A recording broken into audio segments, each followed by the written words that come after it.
ఏ సంబంధానికైనా నమ్మకం ఉండాలి.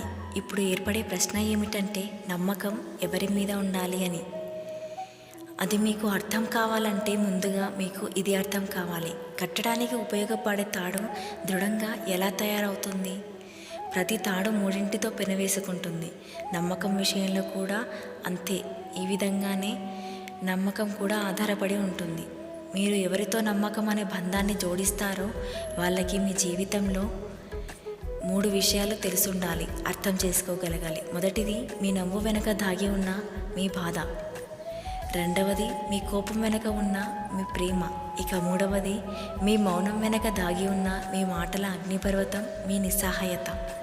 ఎవరికైతే మీ జీవితంలోని ఈ 3 మాటలు, ఈ 3 విషయాలు తెలుస్తాయో మీరు అలాంటి వాళ్ళతో బంధాన్ని ఏర్పరచుకున్నట్లయితే మీ జీవితం చాలా ఆనందంగా ఉంటుంది.